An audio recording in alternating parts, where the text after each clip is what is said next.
Okay, તો આ શરણાગતિના 6 અંગોમાં આપણે 5 અંગો સુધી આપણે વિચાર કર્યો.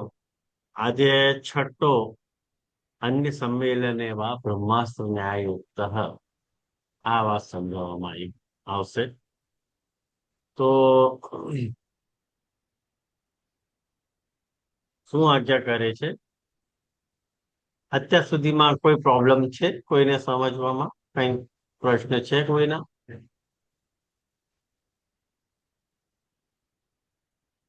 નથી.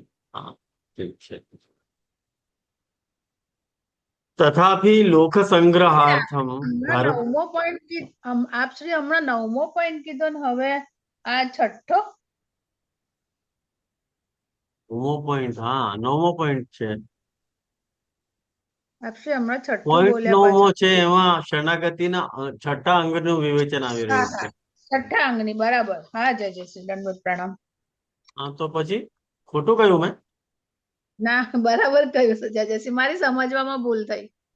ઓકે. તથાપિ લોક સંગ્રહાર્થમ ધર્મ કरणम ઉચિતમ इति आशंक्य तात्पर्यांतरम.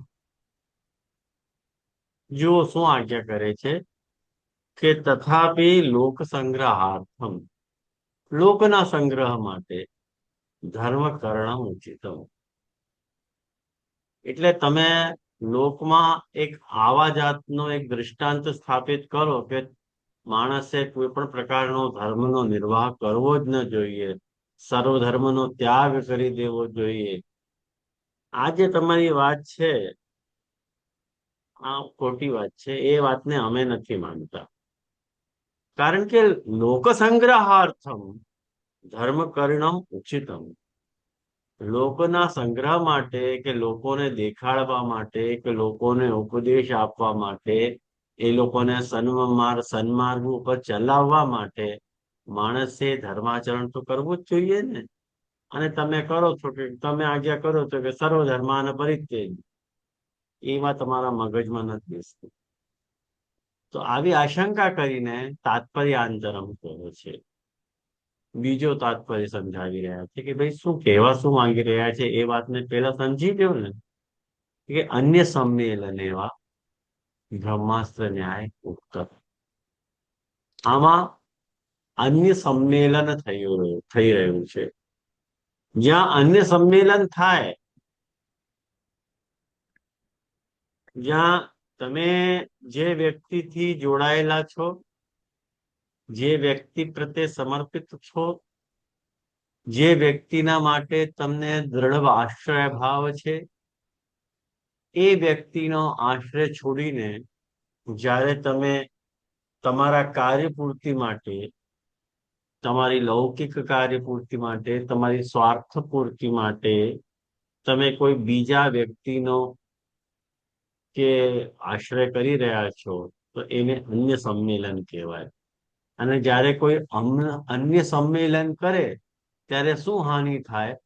તો આજ્ઞા કરી રહ્યા છે કે એમાં બ્રહ્માસ્ત્ર ન્યાય ઉક્ત, એમાં બ્રહ્માસ્ત્ર ન્યાય બતાવવામાં આવ્યો છે. બ્રહ્માસ્ત્ર ન્યાય એટલે તો કે અયમ ન્યાયો હનુમતિ પ્રસિદ્ધ. આ ન્યાય જે છે હનુમાનજીમાં પ્રસિદ્ધ છે. એમને પણ આ હનુમાનજીમાં કેવી રીતે પ્રસિદ્ધ છે? તો હનુમાનજીનો બહુ પ્રસિદ્ધ દૃષ્ટાંત છે, જે મેં પેલી ક્લાસમાં પણ તમને સમજાવેલું છે, છતાંય પણ આજે સંક્ષેપમાં એને રિપીટ કરી દઉં. કે જ્યારે મેઘનાથે હનુમાનજીને બ્રહ્માસ્ત્રથી બાંધી દીધેલા, ત્યારે ત્યારે બ્રહ્માસ્ત્ર પોતાની મેળે નિવૃત્ત થઈ ગયો.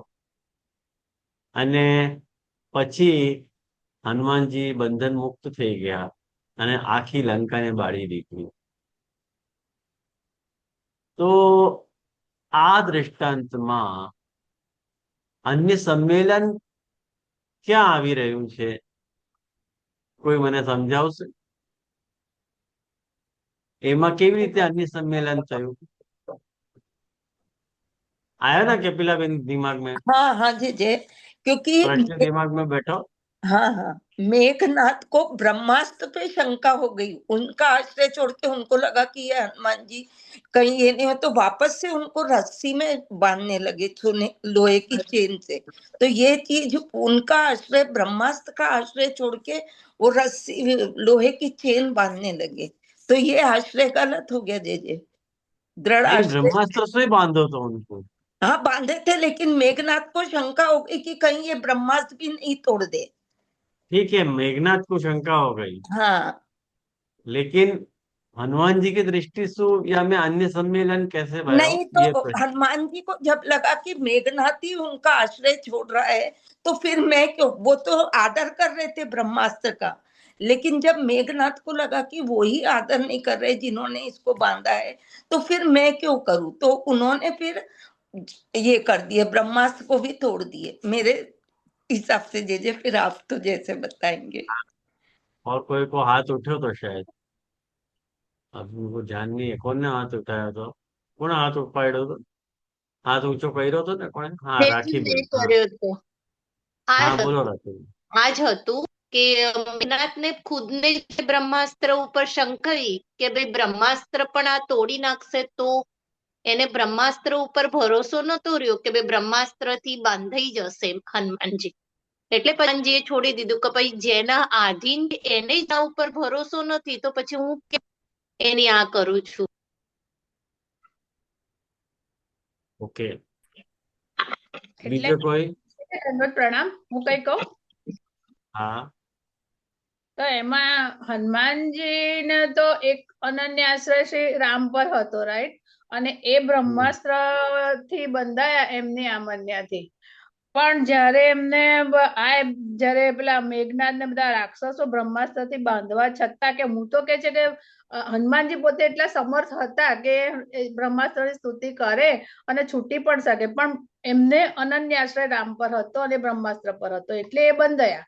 પણ જ્યારે અન્ય રાક્ષસો બધા બ્રહ્માસ્ત્ર થી બાંધવા છતાં પણ પછી એને દોરડાથી બાંધવા માંડ્યા, ત્યારે હનુમાનજીને એવું થયું કે પછી તો જો આ લોકોને પણ વિશ્વાસ નથી બ્રહ્માસ્ત્રમાં, તો પછી એમણે તોડી નાખ્યા બધા બંધન, કે હવે તો પછી મારે પણ એમાં નથી એ કરવું. એટલે એમનો અન્યાશ્રય નથી થયેલો એટલે તે વખતે, પણ એમનો આ જે સમર્થતા હતી તે એની ઉપર આ લોકોએ ડાઉટ કર્યો, એટલે આ થયું, એમ હું એવું સમજુ છું. ઓકે. વિશાબેન? હા, દંડવત પ્રણામ જયશ્રી. આમ તો કઈ કમશે નીલાબેનની સાથે જ વિડીયો ઓન કરો. નીલાબેન નો જે જવાબ છે એ જ છે તમારો એ જવાબ. હા, એટલે એમને કોઈ સ્તુતિ કે ના કરી, પણ એમ કે ભાઈ હું રામનો ભક્ત છું, તો રામની ઉપર એમને આશરો કે અનન્ય દાસથી રામજી ઉપર જ એમ કે એમને આશરો રાખ્યો. जैसे हम ये सब भी बोल सकते कि अविश्वास के कारण हमको अन्याश्रय नहीं करना चाहिए, विश्वास दृढ़ रखना चाहिए, मेरे को जैसे फाइन. हाँ, बोल चिराग. हाँ जी जी, दंडवत प्रणाम. पहला तो आश्रय અને અન્યાશ્રય એની અંદર સામુદા આજ્ઞા કરે કે અનાશ્રય જે અન્ય સંમેલન છે ને એની અંદર અનાશ્રયનો દોષ આઈ થિંક લાગતો હોય ને, એવું લાગે છે કે જ્યાં સંપૂર્ણ આશ્રય પણ નથી અને સંપૂર્ણ અન્યાશ્રય પણ નથી, પણ અન્યાશ્રય થવાની પોસિબિલિટી 100% છે આની અંદર. તો જ્યારે અનાશ્રય હોય ને, કે જે વ્યક્તિ કે વસ્તુમાં આપણો આશ્રય દ્રઢ ન હોય અને આપણું મન અન્ય જાય, ત્યારે અનાશ્રય છે. હજી આપણે પૂરેપૂરો એનો આશ્રય નથી કરી લીધો, પણ શંકા, ડાઉટ, જેને અનાશ્રય કહેવાય છે. આઈ થિંક મને એવું લાગે છે જે આમાં. જુઓ, વાત એવી છે કે વાત એકદમ સાચી છે. નીલાબેન અને નિશાબેને જે વાત કરી એ જ વાત સાચી છે, પણ એ સ્પષ્ટતાથી એ વાતને આપણે સમજવું જોઈએ કે અન્ય સંમેલન ક્યારે થયું કહેવાય? હનુમાનજીમાં જ્યારે એ બ્રહ્માસ્ત્રથી એમને બાંધવામાં આવ્યા હનુમાનજીને, ત્યારે હનુમાનજી એટલા સમર્થ હતા કે બ્રહ્માસ્ત્રની જો સ્તુતિ કરે તો બ્રહ્માસ્ત્ર એને મુક્ત કરી દે. લોકોની આવી ગેરસમજ છે કે બ્રહ્માસ્ત્રથી મુક્ત થવાતું નથી. પણ જે સામે બંને પાર્ટી જે છે બ્રહ્માસ્ત્ર વાળી હોય, એકબીજાના ઉપર બ્રહ્માસ્ત્રનો પ્રયોગ કરી શકતા હોય, તો જો સામેવાળો વ્યક્તિ બ્રહ્માસ્ત્રની સ્તુતિ કરવા માટે જો સમર્થ હોય તો બ્રહ્માસ્ત્ર જે છે પોતાની મેળે નિવૃત્ત થઈ જાય છે. આ બ્રહ્માસ્ત્રનો સ્વભાવ હોય છે. પણ શરત એમાં શું હોય છે કે બ્રહ્માસ્ત્રની સ્તુતિ કરવી પડે. અને જ્યારે બ્રહ્માસ્ત્રની સ્તુતિ જો હનુમાનજી કરે તો રામથી મોટા, રામથી એને બ્રહ્માસ્ત્રનો જે સ્ટેટસ છે રામથી વધારે વધી ગયો. તો જો રામથી વધી ગયો સ્ટેટસ બ્રહ્માસ્ત્રનો, તો હનુમાનજીની જે રામ ભક્તિ જે છે એ અન્ય સંમિલિત થઈ ગઈ, એમનો આશ્રય ખંડિત થઈ ગયો. કારણ કે એમને રામચંદ્રજીનો આશ્રય નહોતો કર્યો, બ્રહ્માસ્ત્રનો આશ્રય કર્યો, એટલે બંધાઈ ગયા. આમાં ચિરાગ તું જે વાત કે છે ને એ વાત અહીંયા લાગુ નથી પડતી. અહીંયા જે છે આ વાત સમજાવવામાં આવી રહી છે કે જો તમે અન્ય સંમેલન કરી રહ્યા છો, સ્તુતિ કરીને કોઈ બીજાનો આશ્રય લઈ રહ્યા છો, એ પણ ઠાકોરજીને નથી ગમતું.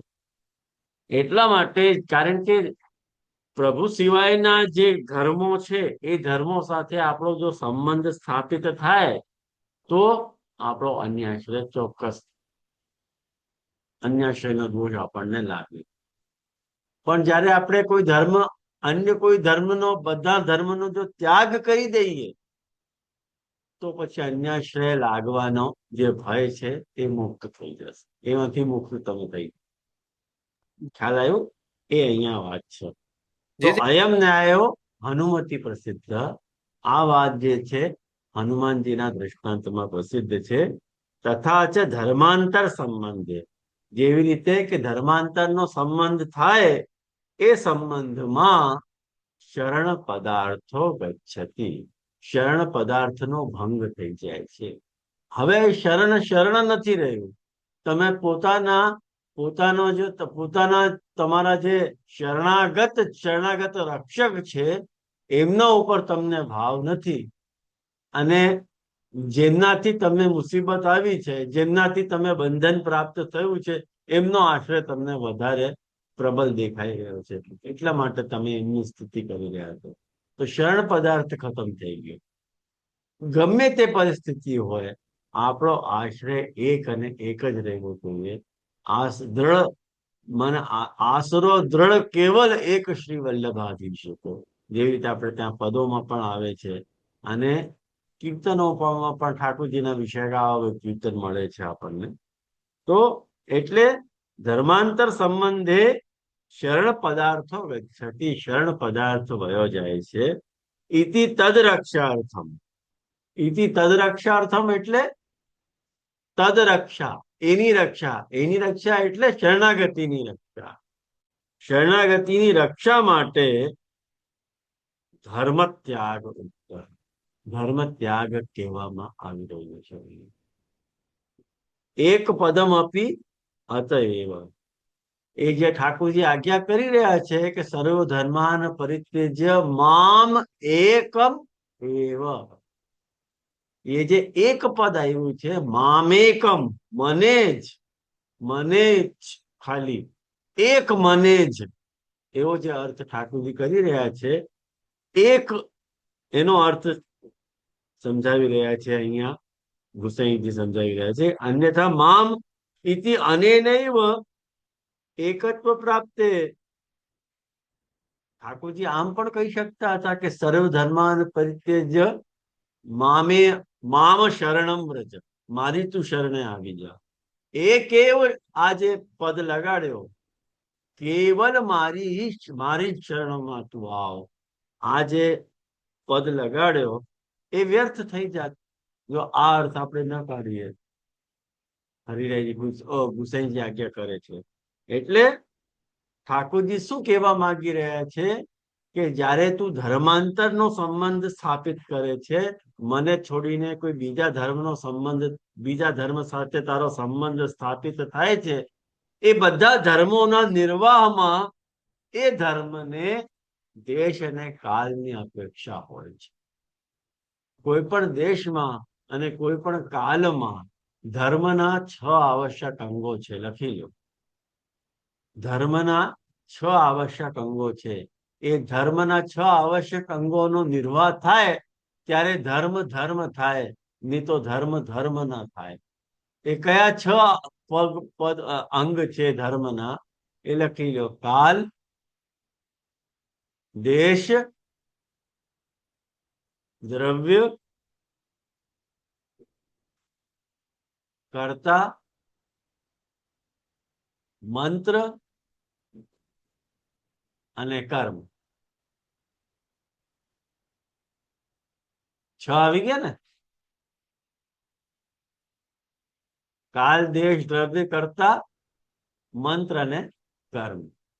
એટલે કોઈ પણ ધર્મ નો તમે સંબંધ નિર્વાહ કરો, કોઈ પણ પ્રકારના ધર્મનો જ્યારે તમે નિર્વાહ કરવા જઈ રહ્યા છો ત્યારે તમારે કાલની અનુકૂળતા જોવી પડે, દેશની અનુકૂળતા જોવી પડે, દ્રવ્યની અનુકૂળતા જોવી પડે, તમારી પોતાની સ્વયંની અનુકૂળતા તમારે જોવી પડે. જે મંત્ર પ્રયોગ થઈ રહ્યો છે ધર્મમાં એની જે અનુકૂળતા જોવી પડે. અને આ 5ના સંયોગથી જે કર્મ તમે ધર્મ નામનો જે કર્મ તમે કરી રહ્યા છો એની અનુકૂળતા આ 5 ધર્મના નિર્વાહ ઉપર ડિપેન્ડ કરે છે. તો ઠાકોરજી કહે છે કે જ્યારે તું ધર્માંતરનો સંબંધ કરે છે તો તને દેશ, કાળ, દ્રવ્ય આદિની અપેક્ષા તો રહેવાની જ છે. એ તું ક્યાં તે શુદ્ધિ કરતો રહેશે. પણ ત્યારે તું મારી શરણે આવે છે ત્યારે તને કોઈ દેશકાળની અપેક્ષાની આવશ્યકતા નથી. એટલે ઠાકોરજી કે છે મામ એકેવ શરણમ વ્રજ, તું કેવલ મારી જ શરણમાં આવો. અતો ન વિહતો ધર્મ ઇત્યાદિ પૂર્વક. એટલે અહીંયા આ વાત સમજાવવામાં આવી છે કે એટલે તું ધર્મનો આશ્રય નહીં કર, તું ધર્મીનો આશ્રય કર. જ્યારે તું ધર્મીનો આશ્રય કરશે તો તને દેશકાળની કે કશી કોઈ વાતની અપેક્ષા રહેશે નહીં અને રાખવાની જરૂર નથી. હા, બોલ ચિરાગ, ક્યાં કહે રહ્યા?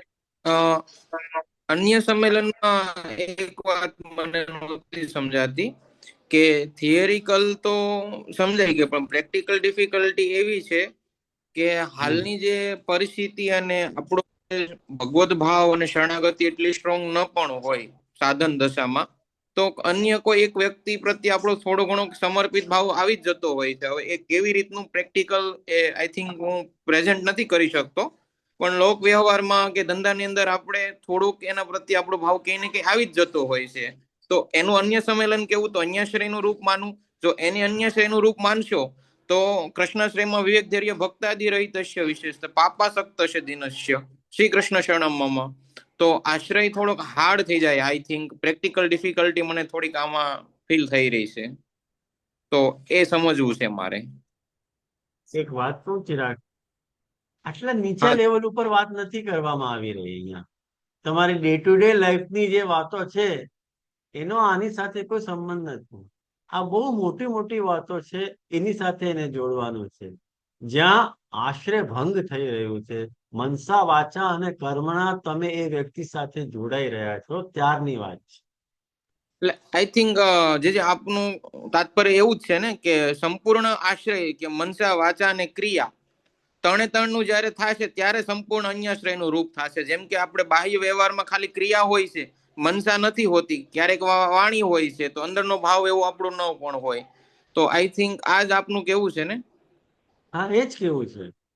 કારણ કે જ્યારે તમે એક વાત કહું, જ્યારે તમે ડોક્ટર પાસે જઈ રહ્યા છો એ તમારી પ્રેક્ટિકલ લાચારી છે.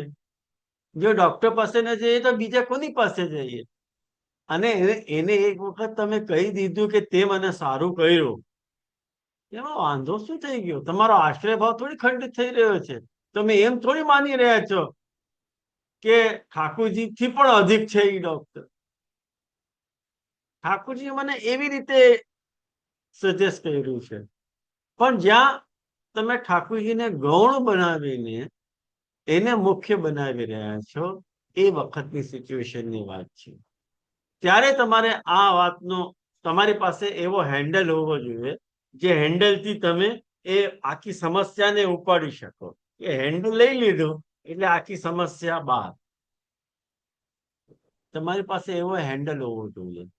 દાખલા તરીકે લગ્ન કરીએ છીએ આપણે, વિવાહમાં આપણે અનેક દેવોને નમસ્કાર કરીએ છીએ.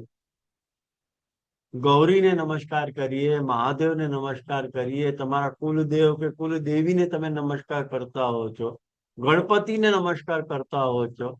એ બધું અન્યાય થોડી ગણાશે, કારણ કે કર્માંગ દેવ છે. કર્મ કરી રહ્યા છો એમાં એ દેવની પ્રધાનતા ઠાકોરજીએ પોતે ડિસાઈડ કરેલી છે. તો એ કર્મના નિર્વાહમાં એ દેવતાને નમન શાસ્ત્ર બતાવ્યું છે. તમે કરી રહ્યા છે એમાં અનાશ્રયનો પ્રશ્ન નથી. ધર્માંતરનો સંબંધ ક્યારે થાય કે તમે મનસા વાચા કર્મણા કોઈ વ્યક્તિથી જોડાઈ જાઓ. તમારો મને જોડાઈ જાય, તમારી વાણીએ જોડાઈ જાય અને તમારો કર્મ જોડાઈ જાય, ત્યારે ધર્માંતરનો સંબંધ થાય. હાલમાં આવ્યું આ કમથી કમ તમારી વાણી, તમારું મન અને તમારો વ્યવહાર આટલું ક્લિયર રાખો કે તમે ડિફરન્શિએટ કરી શકો કે હું ક્યાં મારો ધર્માંતરનો સંબંધ થઈ રહ્યો છે અને ક્યાં મારો ધર્માંતરનો સંબંધ નથી થઈ રહ્યો. એ વાતની ઓળખ અને એ વાતનો જે લિંગ છે તમારે પોતાની બુદ્ધિથી ડિસાઈડ કરવો જોઈએ કે હા, અહીંયા હું ભ્રમિત થઈ રહ્યો છું. અને જો તમને ન સમજાતું હોય તો પોતપોતાના ગુરુદેવને કન્સલ્ટ કરો. અને એમાં પણ તમે ડાઉટ લાગતો હોય તો મને પૂછો. જો મારામાં વિશ્વાસ હોય તો, ન હોય તો કઈ વાંધો નહીં, કોઈ ગ્રંથને પણ કન્સલ્ટ કરી શકો છો. એવું નથી કહેતો કે મને તમે પૂછો, પણ હું તમને આટલી બાહેધરી આપું છું કે જે વચન પણ હું તમને સમજાવીશ એમાં એની પાછળ મહાપૂજ્યનો કોઈ ના કોઈ વચન તો બોલતો જ હશે. એટલી બાહેધરી હું આપી શકું. એનાથી વધારે તો હું શું કરી શકું. એટલે જય શ્રી દંડવત પ્રણામ. આપશ્રીએ કહ્યું કે લગ્નની વિધિ વખતે આપણે ઘણા બધા દેવોનો આશ્રય કરીએ છીએ, રાઈટ? પણ જ્યારે આપણે કોઈક આપણા લૌકિક અર્થ સિદ્ધ કરવા માટે એમાં આસક્તિ રાખીને આશ્રય કરીએ ત્યારે તે અન્યાશ્રય થઈ જશે. નહીતર આપણને, રાઈટ ને? હા, નહીતર શાસ્ત્રોક્ત વિધિ પ્રમાણે જે આપણને બતાવ્યું છે એ આપણે અનાસક્તિથી કરીએ, રાઈટ? અનાસક્તિ છે. જ્યાં એ ચિરાગે અનાસક્તિ દેવો, અનાશ્રય જેવો શબ્દ વાપર્યો છો. આપણે અનાસક્તિ વાપરીએ કે અનાસક્તિ પૂર્વક આપણે એ કર્મ કરવું જોઈએ. બરાબર છે. દાખલા તરીકે એક વાત કહું ને, કે જ્યારે કોઈ પણ કન્યા પરણીને પોતાના સસુરાલમાં જાય તો પરિવારના પતિ સિવાય જે કઈ પણ અન્ય સંબંધો છે એ સંબંધોની સાથે અનાસક્તિ પૂર્વક જ વ્યવહાર કરતી જ હોય છે ને, કે આસક્તિ પૂર્વક કરતી હોય. એ તમે લેડીઝ છો બધા, તમે પોતે જ જાણી શકો છો. અનાસક્તિ પૂર્વક જ હોય. શરૂઆતમાં કોઈને પોતાના સસુરાલથી પ્રેમ નથી હોતો, ઓબ્વિયસ છે. પણ ધીમે ધીમે જ્યારે તમે એ પરિવારના માહોલમાં રહો છો દિવસ અને રાત, ત્યારે સ્નેહ થાય. પણ શરૂઆતમાં તો એક જ વ્યક્તિથી હોય. એવી રીતે આપણો લાઈફ ટાઈમ જે અટેચમેન્ટ છે આપણા કૃષ્ણ પ્રત્યે રહેવો જોઈએ. જો આપણે ભક્તિ કરી રહ્યા છીએ તો ભક્તિની એવી શરત છે કે એક કાલમાં એક જોઈએ. જો તમે કૃષ્ણનો પૂજન કરી રહ્યા છો તો હું તમને સજેસ્ટ કરીશ, ઘણા બધા દેવોનું પૂજન તમે કરી શકો છો અને અન્યાશ્રય નથી. પણ જ્યારે તમે ભક્તિ માર્ગી શરણાગતિ સ્વીકારી રહ્યા છો તો ભક્તિની ફર્સ્ટ અને લાસ્ટ રિક્વાયરમેન્ટ એક જ છે, એક કાલમાં એક જ, બીજો નહીં. અને બીજો છે તો પછી ધર્માંતરનો સંબંધ છે. બીજાની સાથે તમારે કામ પૂરતું સંબંધ રાખવાનું છે. કામ પત્યું અને એની સાથે સંબંધ ખતમ. કાર જેવો કે બસ જેવો કે ટેક્સી જેવો સંબંધ રાખવો જોઈએ. હા બોલ ભાઈ ચિરાગ, ક્યાં કહે રહ્યા? જે ભક્ત્યાત્મક શરણાગતિની વાત આપે કીધું કે ભક્ત્યાત્મક શરણાગતિ હોય તો ત્યારે અન્ય શ્રેયનો દોષ લાગે. તો પ્રપત્તિમાં તો ભક્તિનું અંગ ન હોય અને સંપૂર્ણ પ્રપત્તિ જ છે, ત્યાં સ્નેહ એ નથી. ટેકનિકલ ટેકનિકલ ભક્તિની વાત નથી કરી રહ્યો. ઓકે ભક્તિનો જે સ્વભાવની વાત કરી રહ્યો છું. ઓકે ટેકનિકલ ભક્તિ જે છે, મહાત્મ્ય જ્ઞાન પૂર્વક સુદૃઢ સર્વતોધિક સ્નેહો ભક્તિ. આ ભક્તિની ટેકનિકલ પરિભાષા છે. હું ભક્તિને સ્નેહના આશયથી સમજાવી રહ્યો છું. જો કોઈ પણ વ્યક્તિ ઠાકોરજીથી કર્મથી જોડાઈ શકે, સ્નેહથી જોડાઈ શકે અને જ્ઞાનથી જોડાઈ શકે. ઠાકોરજી સાથે જોડાવાના 3 પ્રકારના સંબંધ હોઈ શકે કે નહીં?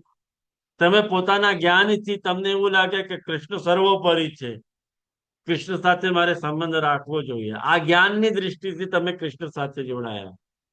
અને કૃષ્ણનો પૂજન સર્વોપરી છે એટલે પૂજાના માધ્યમથી તમે કૃષ્ણ સાથે જોડાયા. અને કૃષ્ણનો સ્નેહ સર્વોપરી છે. કૃષ્ણ જેવો સ્નેહ કરે છે એવો બીજો કોઈ નથી કરી શકતો. તો તમે કૃષ્ણ સાથે તમારો સ્નેહાત્મક સંબંધ છે. બસ એ જે સ્નેહાત્મક સંબંધ છે ભક્તિનો, એની વાત કરી રહ્યો છું, ટેકનિકલ ભક્તિ નહીં. તો જે ટેકનિકલ ભક્તિ તો બહુ ઊંચી વાત છે. તો આમાં ક્રમવાઇઝ એવું કઈ આવશે કે મહાત્મ્ય જ્ઞાનથી શરણાગતિ, પછી ડાયરેક્ટ પૂંજન વાળી શરણાગતિ, આફ્ટર રોલ સ્નેહ વાળી શરણાગતિ, એવું સ્ટેપ વાઇઝ આવશે એવું સમજી શકાય? એ પર્સન ટુ પર્સન ડિપેન્ડ કરે છે. કોઈ કેવી રીતે જોડાવા માંગે છે ઠાકોરજીથી. એ આપણે કોઈ પિન પોઈન્ટ આપણે નથી કે આ રસ્તાથી જ જવું જોઈએ. કોઈ ક્યાંથી પણ જોડાઈ શકે ઠાકોરજીથી. કર્મના માધ્યમથી પણ ઠાકોરજીથી જોડાઈ શકે, જ્ઞાનના માધ્યમથી પણ. જેવી રીતે સુખદેવજી જ્ઞાનના માધ્યમથી ઠાકોરજીથી જોડાયા. પોતે જે છે અદ્વૈતી હતા, અને જ્યારે કૃષ્ણની ભક્તિ એમને થઈ ત્યારે પરીક્ષિતની સાથે એમને કન્ફર્મ કર્યું કે હું અદ્વૈતના જંગલમાં ભટકતો હતો, પણ એ જંગલમાં ભટકતા ભટકતા મારો કૃષ્ણ સાથે જોડાવ થઈ ગયો, અને હું ક્યારે કૃષ્ણથી જોડાઈ ગયો એ મને ખબર ન પડી. પોતે કન્ફેસ કરે છે પ્રથમ સ્કંદમાં સુખદેવજી પરીક્ષિત તો જોડે. શ્રી પછી એ એમનું સ્નેહાત્મક જોડાણ હતું હતું એવું કહેવાય? હતું એવું ને. કહેવાય? હા. એટલે તો રાસલીલાનું વર્ણન કર્યો ને. બરાબર છે. એટલે તો કહ્યું ને, જ્ઞાનની દ્રષ્ટિ એમને હોત, શુષ્ક દ્રષ્ટિ હોત તો આવું રસાત્મક વર્ણન ન કરી શકત.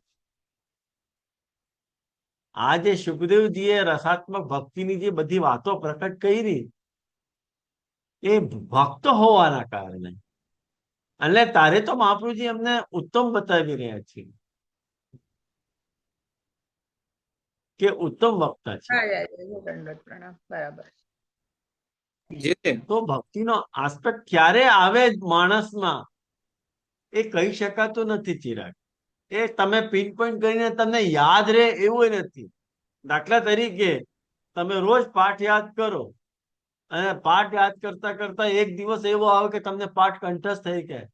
તમને ડેટ યાદ છે કે કયા દિવસે પાઠ કંઠસ્થ થયું હતું? એ યાદ નહીં રહે. એટલે ક્યારે તમે કૃષ્ણ સાથે જોડાઈ જશો એ તમને પોતાને જ ખબર નહીં પડે. એ જ્ઞાન માર્ગીય શરણાગતિ છે.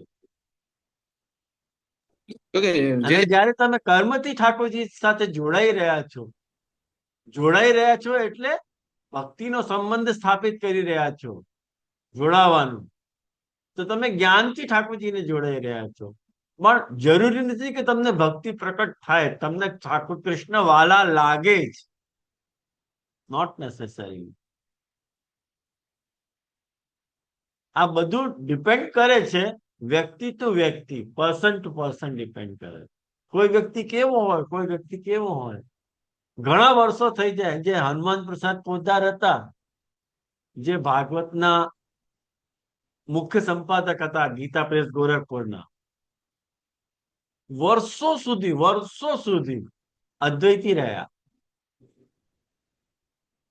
પણ ઠાકોરજીની વર્ષો પછી એમને જે રાસલીલાનો જે પ્રકરણ છે, આખો રાસલીલાના પ્રસંગને એમને સમરાઇઝ કર્યું છે કે હું કઈ દ્રષ્ટિથી જોઈ રહ્યો છું, અને બધા આચાર્યોનો મત એમાં ઉમેર્યો છે. તો આપણે કહી ના શકીએ કે એનો ટાઈમ પીરિયડ શું હશે, કે ભક્ત થઈ જશે કે નહીં થાય. એનો તમે કોઈ પિનપોઈન્ટ કહી ન શકો, કોઈ વ્યક્તિ માટે પણ કહી શકાતું નહીં. આ ટોટલી ઠાકોરજીના ઉપર નિર્ભર કરે છે કે ઠાકોરજી કયા ભક્તને કઈ રીતે કયા પ્રકારથી મળવા માંગે છે. જો આપણને ખબર પડી જાય તો પછી પ્રી ડિસાઇડ થઈ ગયું. પછી ઠાકોરજીનું સ્વાતંત્ર્ય જ ખતમ થઈ ગયું. પછી આપણે કદી અનુમાનના ઠેકડા લગાડી શકીએ, અનુમાન કરી શકીએ કદાચ આવું હશે, કદાચ તેવું હશે, કરતા રહો તમે. પણ તમે તમારા મનને જાણી શકો. માં જાણે બાપ અને પેટ જાણે પાપ. આ વાત છે ભાઈ, કે તમે પોતાની હકીકત તમે જાણી શકો કે તમે કૃષ્ણ સાથે કઈ રીતે જોડાયા છો. એમાં કોઈને પૂછવાની જરૂર નથી. ચિરાગ, ખ્યાલ આવ્યો ને? હાજી, એટલે મેં શ્યામુ કાકાજીનું પ્રવચન સાંભળ્યું ને, એમાં આ વાત હતી કે પુષ્ટિ માર્ગે શરણાગતિ તો સ્નેહાત્મક જ હોઈ શકે. કર્મ જ્ઞાન અંતર્ગત શરણાગતિ પુષ્ટિ માર્ગી શરણાગતિ નથી. કે જ્યાં લગી સંપૂર્ણ સ્નેહ સાથેની શરણાગતિ હોય ને, એ જ પુષ્ટિ માર્ગી શરણાગતિ છે. બાકી બધી મર્યાદા માર્ગી શરણાગતિ છે. એ આપણે સમજાઈ દીધું. મને એ જ સમજવાનું હતું. એ વાત સાચી છે, વાત ખોટી નથી, પણ એનો એંગલ આ એંગલ પણ છે. મેં જે વાત અહીંયા સમજાવી ને ભક્તિ માર્ગે શરણાગતિ, સાધારણ ભક્તિ માર્ગે શરણાગતિની વાત કરી રહ્યો છું. કોઈ ટેકનિકલ શરણાગતિની વાત નહીં, ટેકનિકલ ભક્તિ માર્ગીય નહીં. સાધારણ પ્રભુથી તમે જેવી રીતે આપણે કારથી બસથી પણ જતા હોઈએ, ટેક્સી પણ જતા હોઈએ, અને આપણી પોતાની કારથી પણ જતા હોઈએ. તો કાર સાથે આપણો જેવો અટેચમેન્ટ છે ને, એવો ટેક્સી સાથે કે બસ સાથે હોઈ શકે? બસ એટલા અટેચમેન્ટની વાત કરું છું.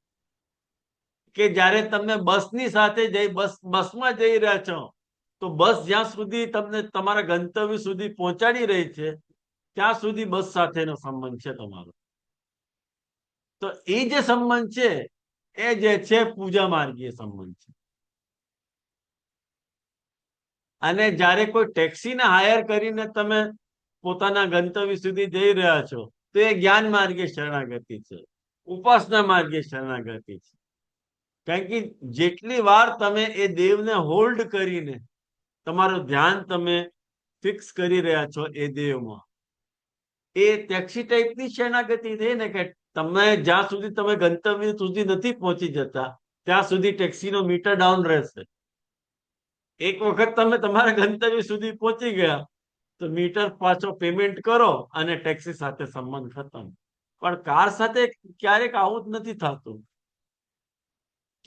કારથી તો તમે જ્યાં જઈ રહ્યા છો ત્યાં પણ કારની પૂરી કેર લઈ રહ્યા છો કે નો પાર્કિંગમાં પાર્ક તો નથી કરી દીધી, કાચ બંધ કર્યા કે ન કર્યા, અને એ જ કારથી પાછા પણ આવવાનું છે. એ જેટલો અટેચમેન્ટ તમારી કાર જોડે છે, એટલા અટેચમેન્ટની હું વાત કરી રહ્યો છું. કોઈ ટેકનિકલ ભક્તિની વાત નથી કરી રહ્યો. એ એંગલથી મેં વાત કરી છે. એટલે જય શ્રી એવું થાય, સહજ પ્રીતિ ગોપાલે ભાવે, એવું થાય, સહજ થઈ જાય પ્રીતિ ત્યારે. બસ. તો હવે 9 પોઈન્ટ સુધી આપણે શરણાગતિના 6 અંગોને સમજવાનો પ્રયાસ કર્યો, ગુસાઈજીએ સમજાવવાનો પ્રયાસ કર્યો. હવે આ 10મા પોઈન્ટમાં શ્રી પ્રભુચરણ કંઈક બીજી આજ્ઞા કરે છે. કે છે કે પુરસ્ફૂર્તિકો અયમ અર્થો વસ્તુ તસ્તુ અન્યત્રૈવ તાત્પર્ય. આ જે પુરસ્ફૂર્તિકો એમ અર્થો, એટલે આ જે શરણાગતિના 6 અંગો વિશે જે મેં તમને સમજાવ્યું કે અન્ય સંમેલનનો આ અર્થ, ધર્મ ત્યજન વચનનો આ અર્થ, અકિંચનતાનો આ અર્થ, કાર્પણ્યનો આ અર્થ, એ તો મને જે સ્ફૂર્ણા થઈ ને, પદ જોતાની સાથે જે સ્ફૂર્ણા થઈ એનો વર્ણન મેં તમને કરી દીધો. પુરસ્ફૂર્તિકો. પુરસ્ફૂર્તિક એટલે ઓન ધ સ્પોટ જે મને સ્ફૂર્ણા થઈ, એ જે મને ફીલ થયું એ મેં તમારી જોડે શેર કરી દીધું. પુરસ્ફૂર્તિકો એમ છે. વસ્તુતસ્તુ વાસ્તવમાં તો અન્યત્રૈવ તાત્પર્ય. વાસ્તવમાં તો આ વચનનું જે તાત્પર્ય છે કોઈ અન્ય બીજા ઠેકાણે જ છે એમ આજ્ઞા કરી રહ્યા છે.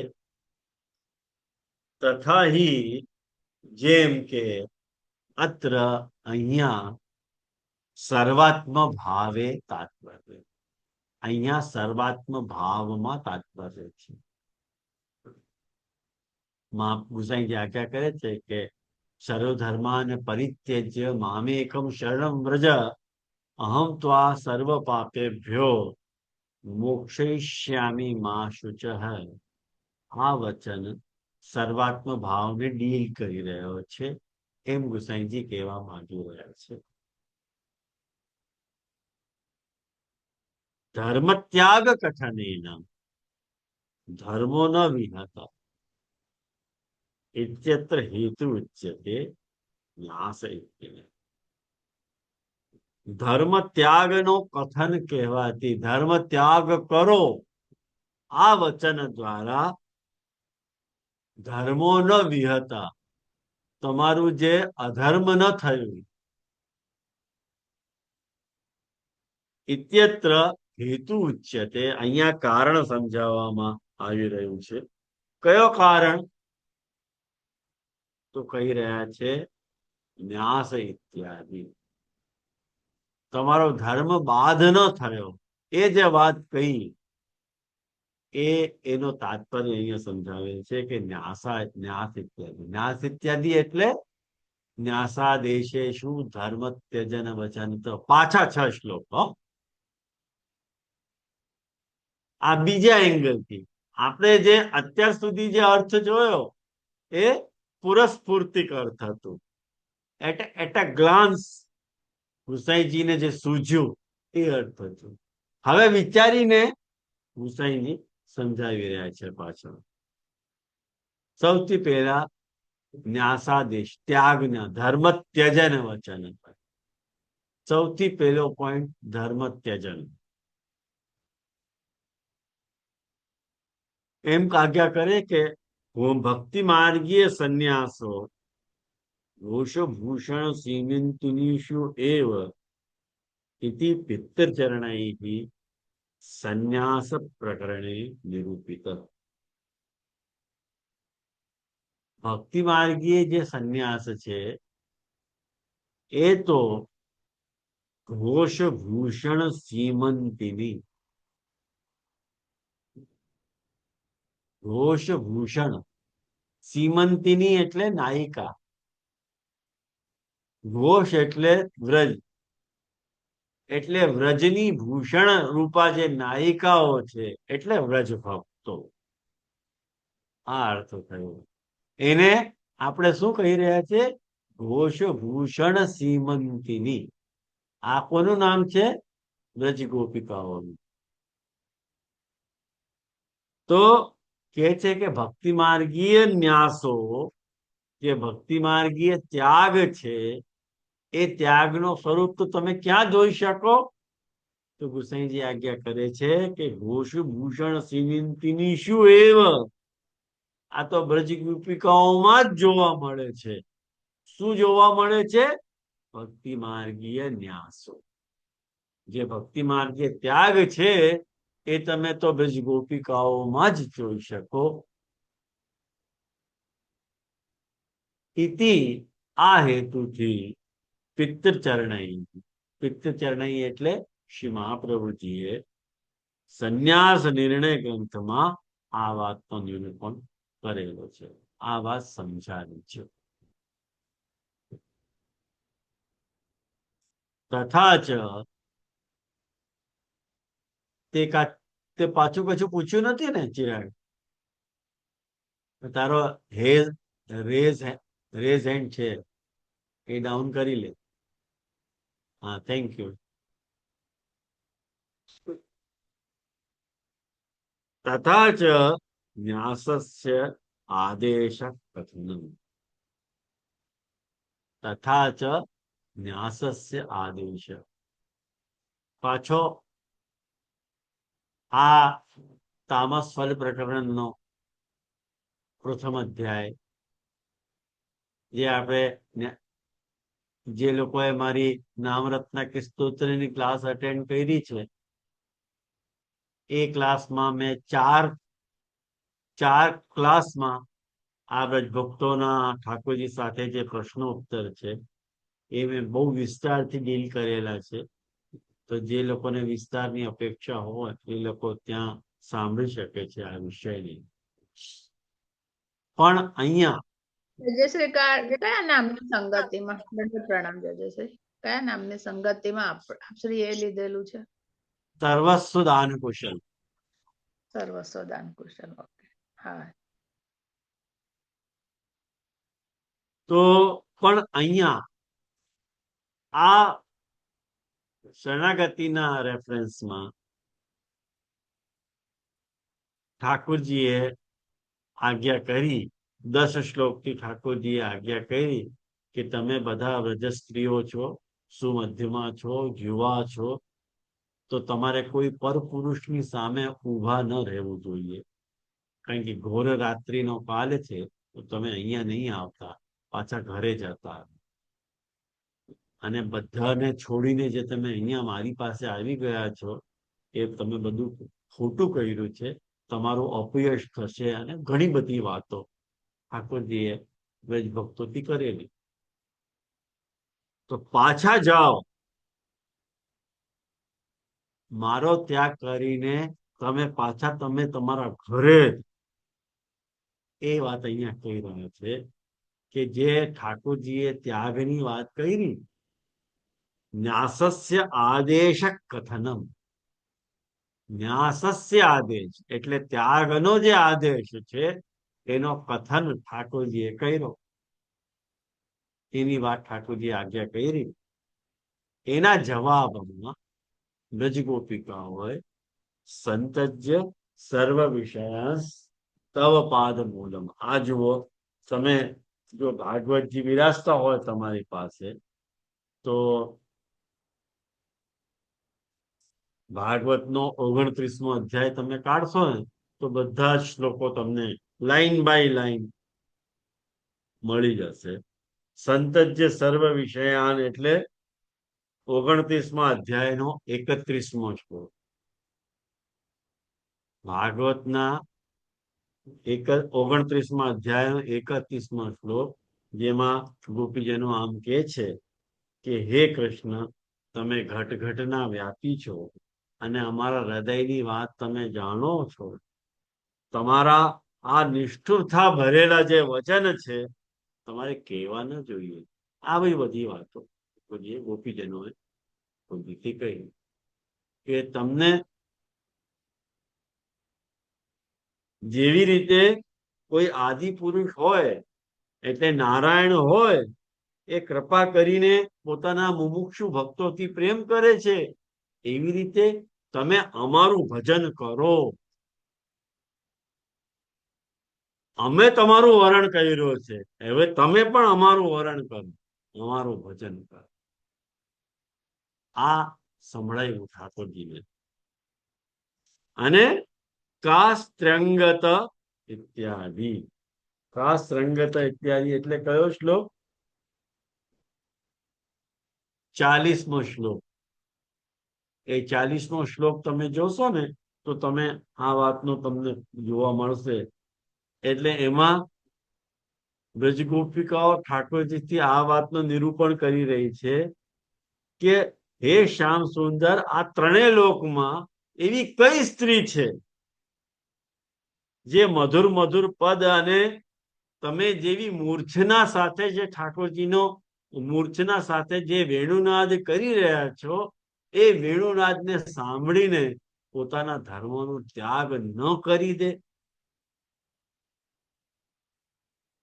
કેવી સુંદર તમે વાંસળી વગાડી રહ્યા છો, કે વેણું વગાડી રહ્યા છો, અને તમે જે સ્ટાઇલથી વેણું વગાડી રહ્યા છો અને જે મુખાકૃતિ રાખીને વેણું વગાડી રહ્યા છો, એ મુખાકૃતિ જોઈને અને મધુર વેણું સાંભળીને એવી કઈ સ્ત્રી છે જે સંમોહિત ન થાય. આ સંભળાયું. કિંકરીણામ ઇતિ એટલે કિંકરીણામ ઇતિ એટલે જો આગળ 41મા શ્લોકમાં 29 અધ્યાયના 41માં છેલ્લા શ્લોકમાં આજ્ઞા કરે છે કે અમે તો તમારી કિંકરણી છે. કિંકરી એટલે અમે તમારી દાસીઓ છીએ. એટલે અમારા વક્ષસ્થળ અને અમારા સર ઉપર તમારું જે કોમલ કર કમલ છે એને રાખી દો અને અમને જીવન દાન આપો, એમ સમજાવી રહ્યા છે ઠાકોરજીને. તો કિંકરીણામ ઇતિ ચ નહીં કૈંકર્યે પુરુ સિદ્ધો ધર્મ તિષ્ઠતિ. ધ્યાનમાં આવ્યું તમને? અહીંયા શું વાત સમજાવવામાં આવી રહી છે?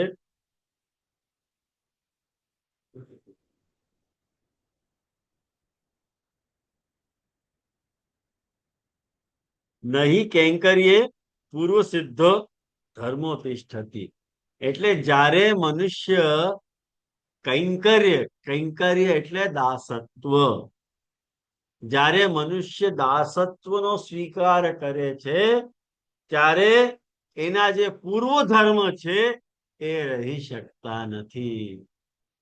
એને બધા પૂર્વ સિદ્ધ ધર્મોનો ત્યાગ કરવો પડે. એક રિયલ દ્રષ્ટાંતથી તમને વાત કરું. જે માણસ નોકરી કરવા જાય એને કોના હિસાબે વર્તવું પડે?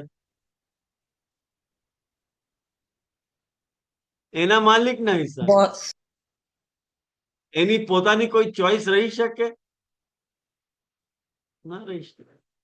જ્યારે તમે કૈંકર્ય સ્વીકારો છો તમારું સ્વાતંત્ર્ય ખતમ થઈ જાય છે. અને જ્યારે કૈંકર્ય સ્વીકારવામાં આવે છે ત્યારે શરણાગતિની સર્વોચ્ચ અવસ્થા છે. એ અહીંયા ગોસાઈજી સમજાવી રહ્યા છે કે ધર્મનો ત્યાગ તો કરવું જ પડે, તો જ કૈંકર્ય સિદ્ધ થાય, નહીં તો કૈંકર્ય સિદ્ધ ના થાય. એક તરફ તમે ધર્માંતરનો સંબંધ રાખો અને કૃષ્ણની શરણાગતિ રાખો તો પણ શરણાગતિ તમારી એટલે અડધી શરણાગતિ છે, અપંગ શરણાગતિ છે, પૂર્ણ શરણાગતિ નથી. પતિ સુતાન વય ભાતૃ બાંધવાન. એટલે અહીંયા આ આખા 10 શ્લોકમાં 11 શ્લોકમાં ગોપીજનો પોતાની દુહાઈ આપી રહ્યા છે કે અમે શા માટે તમે આજ્ઞા કરો છો કે ઘરે વયા જાઓ છતાંય અમે નથી જતી. એનું કારણ 11 શ્લોકથી સમજાવેલું છે. એ 11 શ્લોકોનો અર્થ તમે તમારી પાસે જે ગુજરાતીમાં ભાગવતો હોય તો ઘરે બેસીને આ બધા 11 કે 11 શ્લોકોનો તમે પાઠ કરો તો તમને ખબર પડી જાય શું વાત છે. એટલે એવમ મદર્થો ઉજ્જિત લોક વેદ સ્વાનામ ઇતિ ચ. એટલે ઠાકોરજી આમ કરી રહ્યા છે કે મદર છે એટલે મારા માટે ઉજ્જિત લોક વેદ સ્વાના. તમે ત્યાગ કર્યો છે કોનો? લોકનો, વેદનો અને તમારાથી જે રિલેટેડ છે સ્વાનામ. તમે મારા માટે તમે તમારા સંબંધીઓનો ત્યાગ કર્યો છે, લોક ધર્મોનો ત્યાગ કર્યો છે અને વેદોક્ત ધર્મોનો ત્યાગ કર્યો છે. એટલે ગુસાઈજી સમજાવવા માંગે છે કે જુઓ, ધર્મ ત્યજન વચન તો અહીંયા આવી રહ્યું છે. તો આ જે ધર્મ ત્યજન વચન છે એ સર્વાત્મ ભાવનો નિરૂપણ અહીંયા કરવામાં આવ્યો છે. સર્વાત્મ ભાવાત્મક આ શરણાગતિનો વિવેચન છે, એમ ગુસાઈજી અહીંયા સમજાવવા માંગી રહ્યા છે. એ શરણાગતિ અહીંયા તમે જોઈ શકો છો. એટલે જે ઠાકોરજી ધર્મ ત્યાગની, સર્વ ધર્માન પરિત્યજ્ય જે વાત કરી રહ્યા છે એમાં અર્જુન સાથે કોઈ સંબંધ નથી. આમ જોવા જઈએ ને વાસ્તવિક અર્થમાં તો અહીંયા સર્વાત્મ ભાવ નિરૂપિકા શરણાગત્યાત્મક ધર્મ ત્યજન વચન છે. કોઈને કેટલી વાત સમજમાં આવી, કેટલી નહીં, મને કહેશો. આજે આપણે અહીંયા જ રાખશું. जे थोड़ा सा लास्ट का थोड़ा हिंदी में सर्वात्म भाव वाला बता दीजिए। दंडोत प्रणाम जी। कपिलाबेन यूं कह रहे हैं, ठाकुर जी गुसाई जी यूं समझाना चाह रहे हैं कि यहाँ पे जो धर्म त्याग, सर्वधर्मान परित्यज्य जो ठाकुर जी आज्ञा कर रहे हैं, वास्तव में वाको या मर्यादा मार्ग शरणागति सु या कोई संबंध नहीं है. वो तो मैंने तुमको पूरा स्फूर्तिक बता दियो वाको अर्थ. वास्तव में तो यहाँ सर्वात्म भावात्मक शरणागति को विवेचन है. तो भाई सिद्ध करो. यदि शरण मने सर्वात्म भावात्मक शरणागति का निरूपण यहाँ है तो एक एक वचन से आप सिद्ध करो. तो क्या मैं तुमको समझाऊं. तो पहलो अंग ले रहे हैं, न्यासादेशेषु, न्यास के आदेश में धर्म को त्यजन. जैसे उन गोपी जनन ने यहाँ पे धर्म त्याग करे कि नहीं. मेरे लिए तुमने लोक धर्म छोड़े, वेद धर्म छोड़े और अपने संबंधियन को भी छोड़े और मेरे पास आ गई हो. ये त्याग को वास्तविक स्वरूप है. तो धर्म त्याग तो आ ही रहा है यहाँ पे भी. और ठाकुर जी भी धर्म त्याग की बात करें तो ठाकुर जी वास्तव में कहें कि देव परोक्ष प्रिय हुए हैं. डायरेक्ट कोई बात कहवे नहीं है, इनडायरेक्टली बात कहवे. तो इनडायरेक्टली ठाकुर जी यहाँ सर्वात्म भाव को निरूपण कर रहे हैं. ऐसे गुसाई जी को लग रहा है करके वो बात में गुसाई जी समझाना चाह रहे हैं कि मैंने तुमको उदाहरण बताए, ये जो इतने श्लोक बताए, उन श्लोकन को देखोगे तुमको लगेगा कि गोपी जनन ने अपने संबंधियन को छोड़े हैं, लोक धर्मन को छोड़े हैं और वेद धर्म को त्याग करके निर्भीक होके सब तरह से ठाकुर जी की शरणागति कही. तो शरणागति पदार्थ ऐसो है कि जहां सर्व धर्म को त्याग किए बिना शरणागति सिद्ध नहीं हुए, ऐसे ही सर्वात्म भाव भी सिद्ध नहीं हुए. वो बात को सही जी यहाँ कहना चाह. सुंदर जे दंडोत प्रणाम. पूरा क्लियर. क्लियर है. हाँ एकदम क्लियर हो गया. જે हाँ કે- बोल. આગળની જે 6 અંગની જે ગુસાઈ જે વિવરણ કર્યું તે આઈ થિંક મને એવું લાગ્યું કે પૂર્વ પક્ષ મૂકીને માર્યાદિકી જે શરણાગતિ છે એ સમજાવ્યું. અને અહીંયા જે હવે જે સર્વધર્માન જે સર્વાત્મક ભાવ લઈ આવે છે ગુસાઈજી, તે ઉત્તર પક્ષના સમાધાન રૂપે કે જે પુષ્ટિ માર્ગીય 100%. શરણાગતિની વાત થઈ રહી છે હવે. રાઈટ. અને જ્યારે આપણે આ 6 અંગને જ્યારે જોશું ને ત્યારે આપણે આ એંગલ થી જોવા જોઈએ, નહીં કે ગીતાજીમાં સર્વ. હવે તારી બધી વાતોનું સમાધાન આમાં આવી જશે. તું જે કઈ પ્રશ્ન પૂછવા માંગતો હતો ને એ બધા ગુસાઈજી તને સમાધાન આપી દેવાનું. હવે એક એક નોટ કરતો જજે. આ પેલો નોટ કર, પહેલા અંગનું.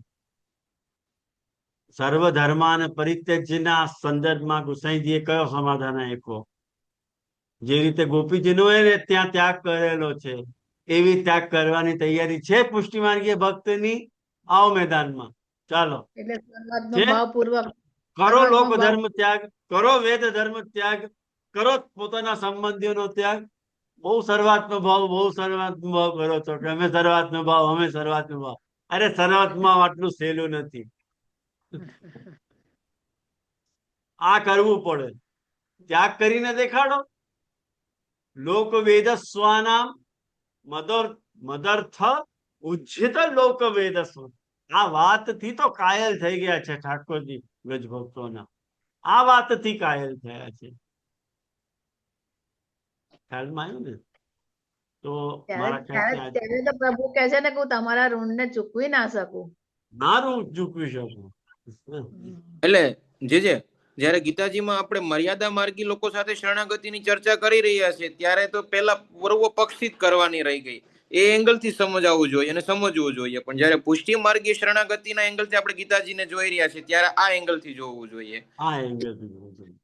એટલે બહુ કામનો ગ્રંથ છે આ ન્યાસાદેશ. તમને બંનેની સમજ અને બંનેનો જે ડિફરન્સ છે એ તમને પ્રોપર ખ્યાલમાં આવી જશે. જે પુષ્ટિમાર્ગીય છે એના માટે તો બહુ કામનું છે આ ગ્રંથ. પણ તમને બધાને સમજમાં તો આવી રહ્યું છે ને જેવી રીતે હું જે સ્ટાઇલથી હું સમજાવી રહ્યો છું. बहुत सुंदर समझ रहे जी.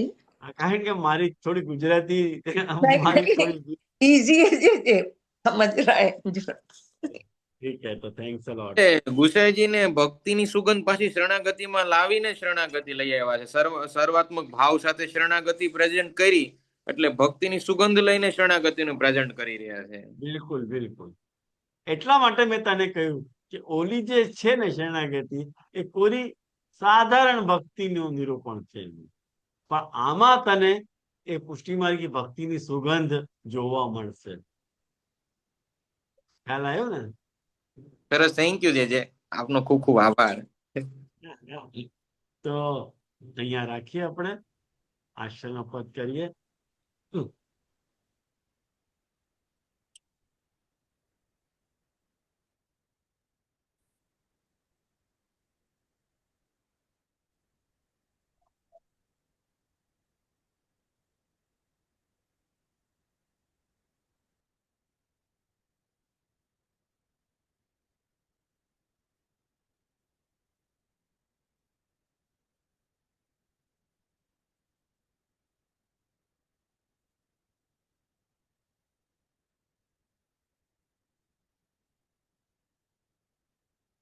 લીજે મોહી बुलाए श्री वल्लभ लीजे मोहि बुला बहुत दिवस दर्शन भय मोको ताते मन अकुलाय श्री वल्लभ